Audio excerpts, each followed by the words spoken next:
What level security clearance do you have? I was a top secret with SSI and compartmentalized probably almost every high classified compartment. There's three people in the HHS that had the highest compartmental exposure. So the secretary, Bob Cadillac, and myself. All right. So as you know, you have top secret security clearance. And then after that, there's compartments where Right, be entered into a certain document, but that's it. And then right, another compartment, and another compartment. I was pretty much into any of the HS classified, and you also know that many of these are classified by agency. So right. the documents that were in HHS that were top secret and SSI compartmentalized, I probably got into. I mean, I had to read, and that's why when I talk, I'm always careful about talking about the declassified information since all of the information, unfortunately, Paul, despite being passed by Congress to be declassified, all of it still hasn't been declassified. Well, that's a that was gonna be my question here. So I know someone, I know that there's a skiff over in the Senate where there's a bunch of documents that a senator has access to, all classified material that shows, and what all those documents show is they all point in the direction of a lab accident. Now, the person who told me about this can't tell me what the documents, what they say, but this person told me the same thing too. They're like, I saw what was declassified under President Biden. I know what I've seen that's classified. There's stuff that I've seen that's classified that I don't see now declassified. And I've heard this from at least two other people. Is that your read on it too? Are there Yeah, documents?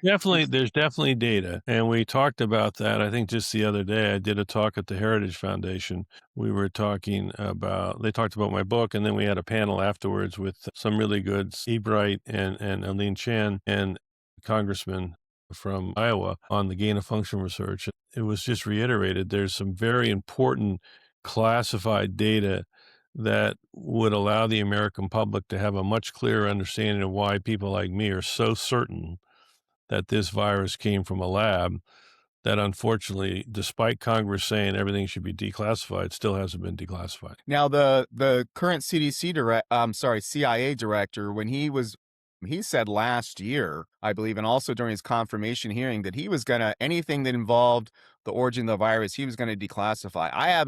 That hasn't happened. Do you know what's holding that up? No, I don't know. I know John very well at Radcliffe. I have enormous respect for him. I worked with him. He was the chairman of a panel that we had for the Heritage Foundation working group to look at holding China accountable for not adhering to the international health regulation, which we finally concluded. They cost the United States about, not to mention the million, two lives and more. We're still losing, last time I looked, we're losing 285 people a day. And that will continue going on for until we get the antivirals developed that we need. He told me that he thought this would be declassified. First thing he told me is that all the agencies will be revising their analysis and pretty confident that they all would come to the conclusion like the Energy Department and the FBI did. The only one I've seen is the Defense Department's redone theirs and CIA, and they both come back now and said it came from the lab. But I haven't seen everything declassified. And the only thing I can